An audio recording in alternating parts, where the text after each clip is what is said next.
The World War III is this. We are in the middle of it, with Russia, with Iran, with China. There is also an ideological battle in my country. Extreme right and the extreme left are pro-Putin. There is less chance now, since the position of Macron, of an escalation by Putin. I'm not chauvinistic. I don't say that because it is France. If it was Scholz, I would say the same. It happens that it is France. France changed the game. Bernard, Slava Ukraini.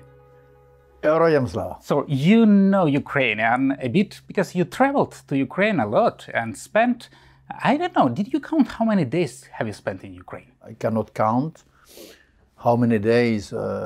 I spent a lot of my time in the last 2 years, honestly, because I realized I shot 3 movies, as you know, Why Ukraine, Slava Ukraini, and Героям слава.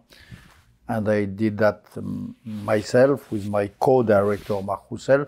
So I was there a lot, in many places. So we know that you support Ukraine, but what about French people? I would say that there is a real sympathy for Ukraine in the public opinion. But there is also an ideological battle in my country, because you have also some pro-Russian people. You have some pro-Russian. The extreme right and the extreme left are pro-Putin. They believe that in some of the lies and the fake news of Russia. So you have this tendency. And you have, fighting against that, I think a real majority of the French people who is endorsing Ukraine cause and the cause of the truth. And I'm happy to say that President Macron is definitely in this bigger group, because now he's becoming one of bravest European leaders. We see the initiatives that he is proposing. How did it happen? It's a very important move. Don't underestimate it, by the way. The last declarations, the last statements are a significant move for France. And it was not evident. It was brave to do that, because I told you that France is pro-Ukraine, that's sure.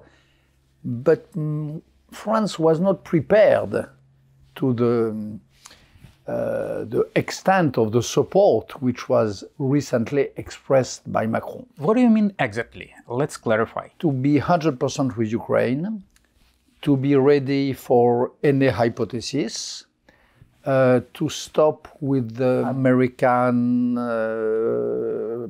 ways of expressing things with, no co-belligerency, not authorizing Ukraine to use the weapons for this or for that, delivering some weapons, but being sure that they will not be targeted to whatever target in Russia.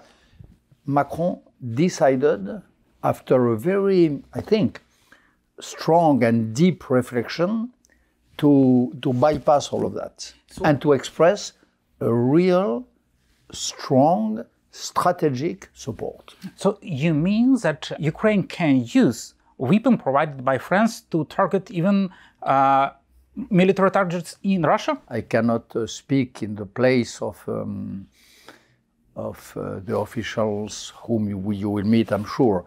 But what I can tell you is that the support now is total. You know, in France we have a formula about President Macron, en même temps.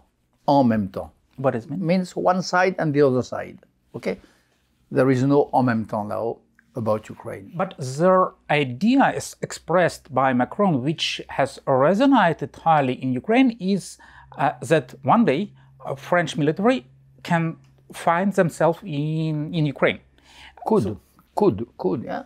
My president said that France is considering that this war, your war, is our war, that it is a common war, that you are fighting, you Ukrainian, for your motherland, but really for Europe as itself, and that we French people have to be ready for any hypothesis. What you correctly said is that French people, not only French president, have to be ready.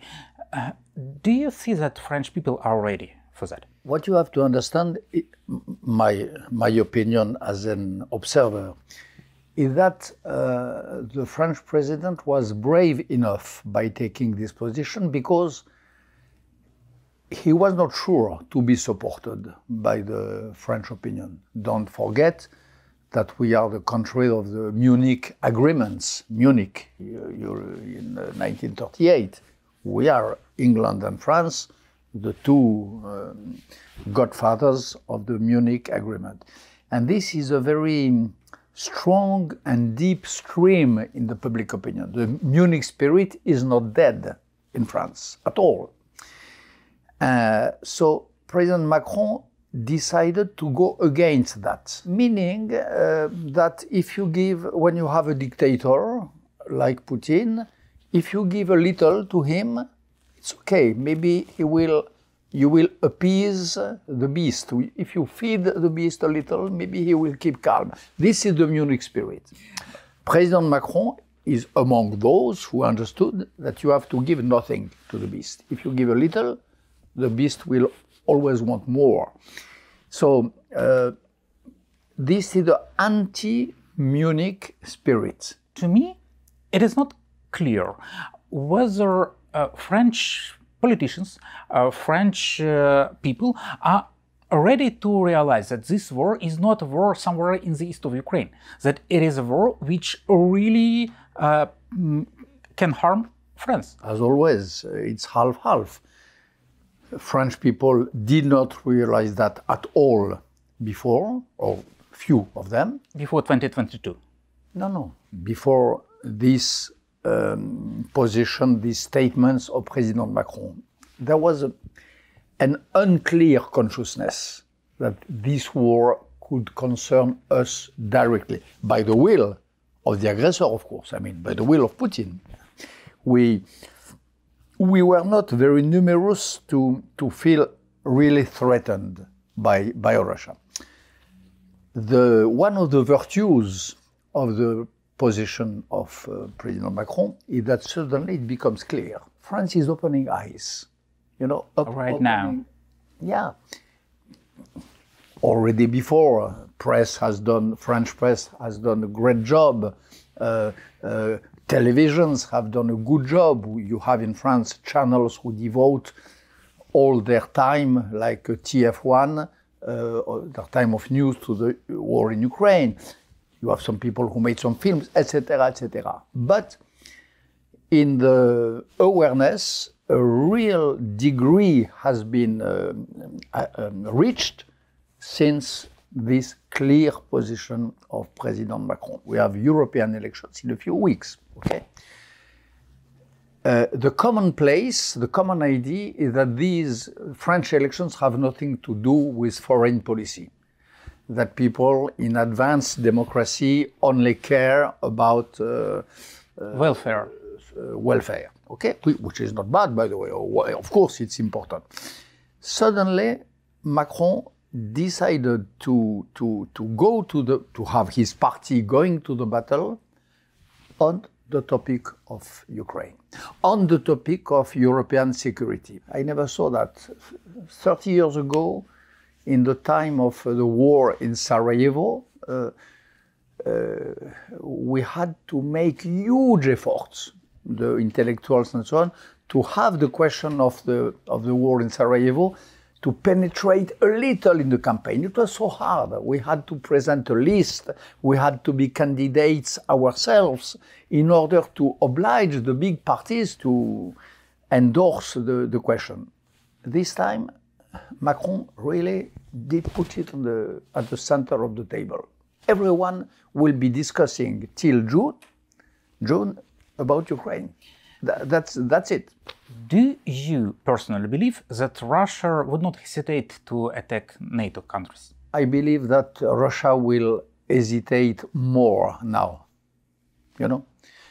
Russia, as always dictatorships, is strong when we are weak, advance when we withdraw. This is a law of history. When you are firm, when you are stiff, when you are steady, when you stand in your boots, the dictatorships hesitate.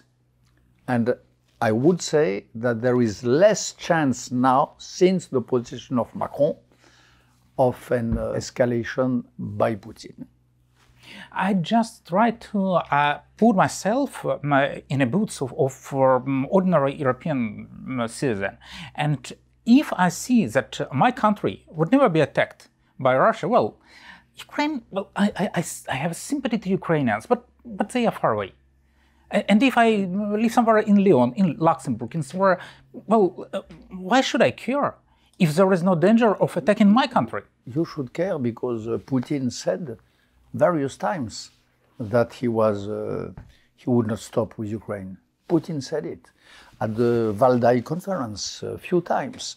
All his propagandists, his supporters, the spokeswoman of the Ministry of Foreign Affairs say it all day long, that they are ready to any escalation, that there is no red line for them, and that NATO is not a red line. If you are a Frenchman, you hear that. So the question is, do you decide to hear what you hear, or do you decide not to hear what you hear? This is the real point. And I'm afraid that many people, and probably, correct me if I'm wrong, but I think that even in France, most of people already stick to not hearing that. Because you're by heart, you want to dismiss dangers. Of course, you're completely right. This is what people like me are fighting against since more than 2 years. Trying to convince people to listen, to pay attention to what Putin says. We are trying. What I'm just telling you is that we have been hugely helped by the position of President Macron. Suddenly, people realize. You speak also not only to ordinary people, you speak to intellectuals and politicians from different countries.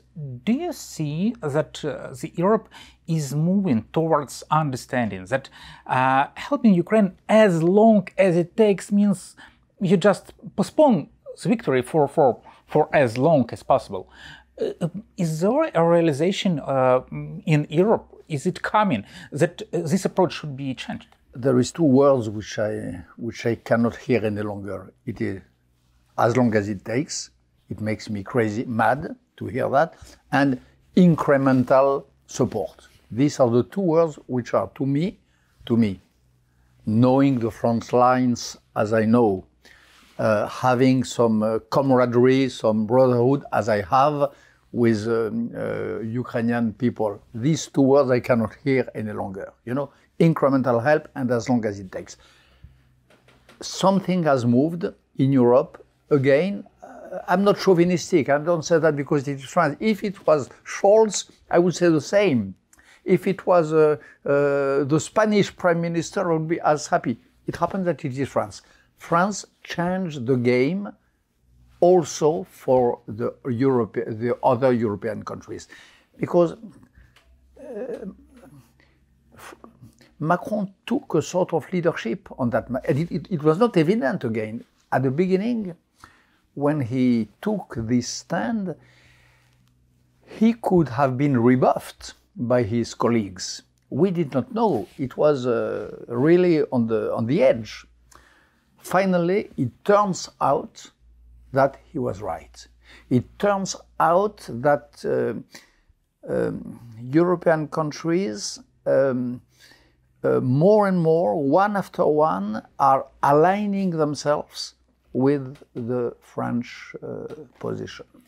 I'd like to add a third word or wording that makes me crazy, is that escalation can lead to the World War III.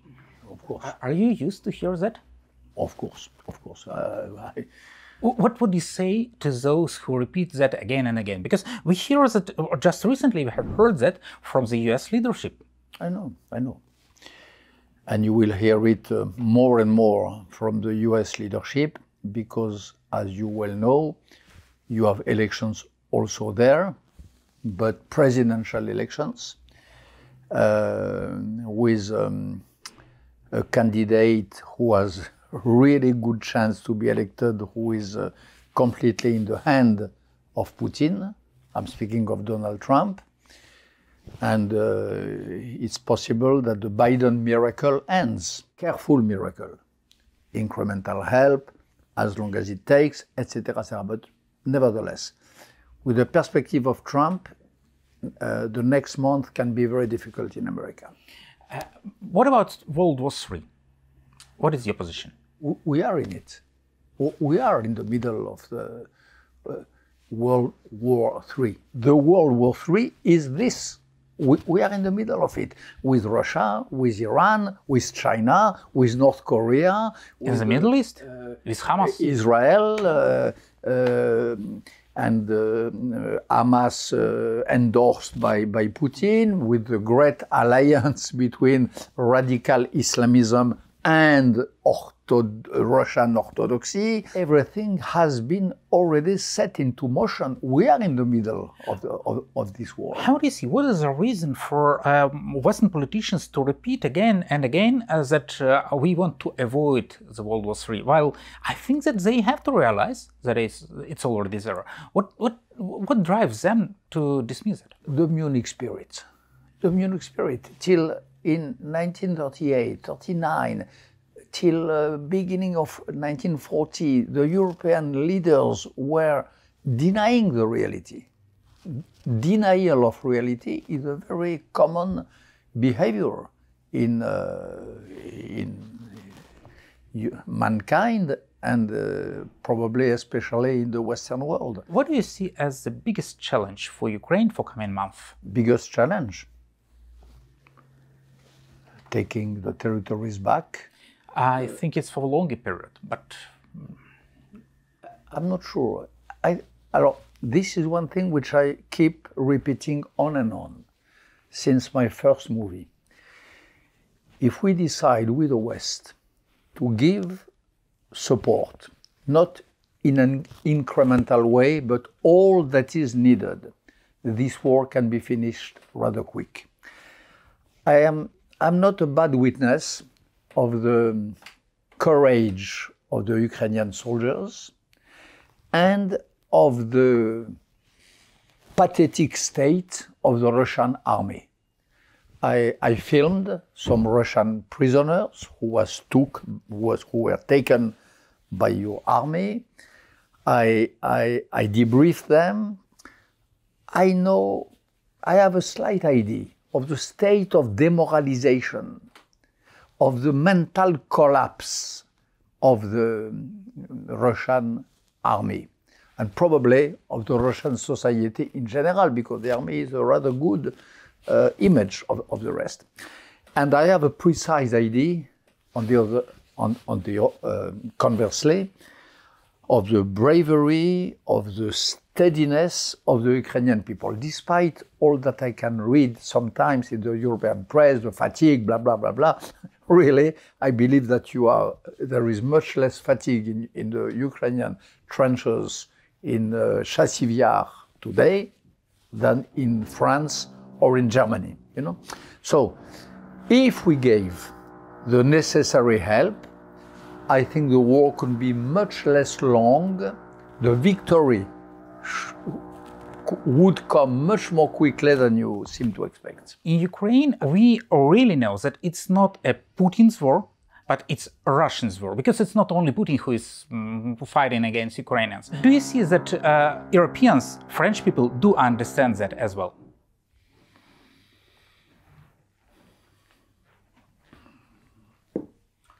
Probably not enough. No, probably not enough.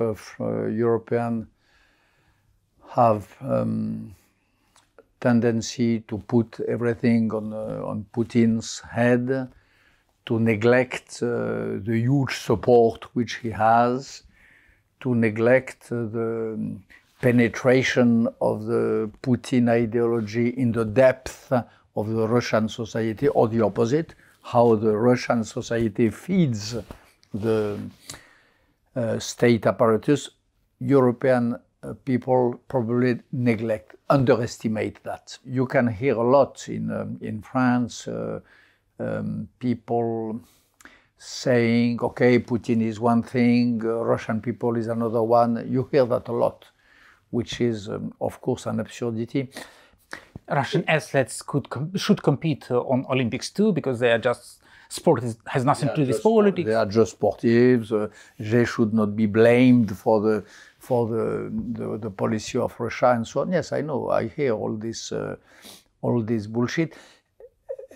What is sometimes difficult to understand is the nature of an authoritarian or an totalitarian state. It's not only a man, you know. The real authority, the real dictatorship is never one man imposing his will to passive people. If you have done a little of political philosophy, you know it does not work like that.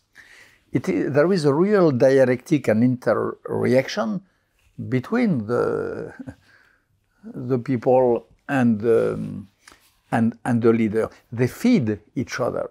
They nourish each other. What can Ukrainians do to change the situation, both in these terms and in terms of support of Ukrainian victory, full victory, not the one which is imagined by some people like Munich poisoned people? What can Ukrainians do? Continue what you are doing.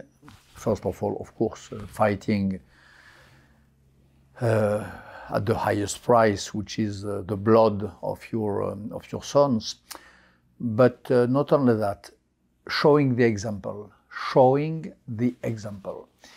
And what impresses me in all my trips to Ukraine is how you embody in Ukraine the European values. When I say that you show example, that's exactly what I mean. Because I see the biggest challenge for coming month is that some of Ukrainians can give up, can start feeling tired. And I very much hope that it will not happen. It's not what I observed myself the last times I was there. We have to believe in victory. Some people tend to say, well, the war is difficult. People pay very high price. And I understand that some people are not brave. That's normal. And some people can start thinking, well, maybe some compromises are possible. We have to stick, that we have to win. I covered many wars in my long life. I must say that I never saw an army with so many braves. I never felt this discouragement which you are alluding to. I never felt that. Maybe at the rare, but on front lines, I never felt it. I met so many women and men who did not have any rotation since many months, and who had been ill and who were standing there nevertheless, who did not move, who were ready for everything, and everything means really everything. No, I did not see that in previous wars I covered. Thank you for your support to Ukraine. That's really important and really valuable, because your words reach not only Ukrainians. First of all, it reaches European people and leaders, and together we will definitely win. Thank you.